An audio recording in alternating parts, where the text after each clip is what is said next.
Welcome back. The leaders of China and Taiwan have held historic talks in Singapore, their first in more than 60 years.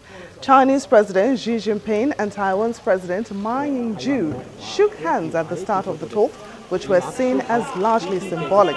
China views Taiwan as a breakaway province which will one day be reunited with the mainland, but many Taiwanese see it as independent and are concerned at China's growing influence. Mr. Ma described the talks as positive and friendly, but no major agreements or deals appear to have been reached. Meanwhile, the U.S. Defense Secretary Ash Carter on Wednesday, November the 4th, defended U.S. naval presence in the South China Sea, saying the inability of ASEAN defense ministers to reach a consensus reflects their concern about China's activity in the area. Disagreement between the United States and China over how to address rival claims in the South China Sea marred a gathering of Southeast Asian defense officials on Wednesday, with a joint statement scrapped after ministers failed to agree on its wording.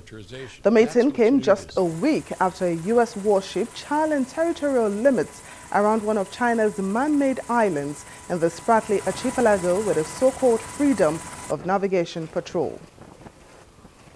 Let me just remind you that the presence of U.S. naval vessels in the South China Sea is not new.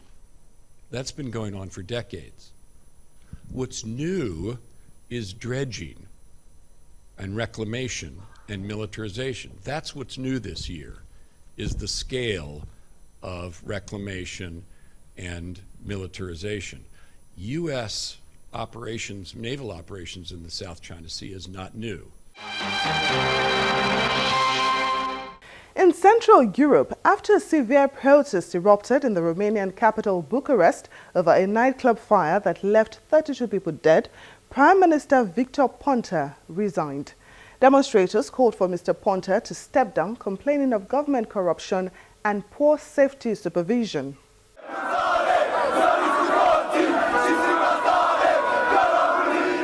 Protests continue in Romania, with thousands demanding an end to corruption.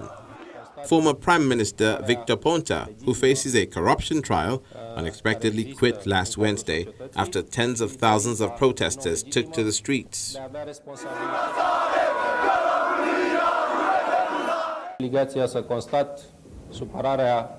I am ready to do what part of society is expecting. So today, I am resigning. And this includes, of course, the resignation of the entire Romanian government. I am doing this because in all the years I have been in politics, I could carry any political battles, but I can't fight with the people. This will be a big mistake, and everybody will suffer as a result. And on Thursday, Romania's President, Klaus Iohannis, said he'd appointed Education Minister Sorin Câmpeanu as interim Prime Minister. Un mesaj important pentru toți cei care Today I have decided that Sorin Câmpeanu will take over as interim Prime Minister.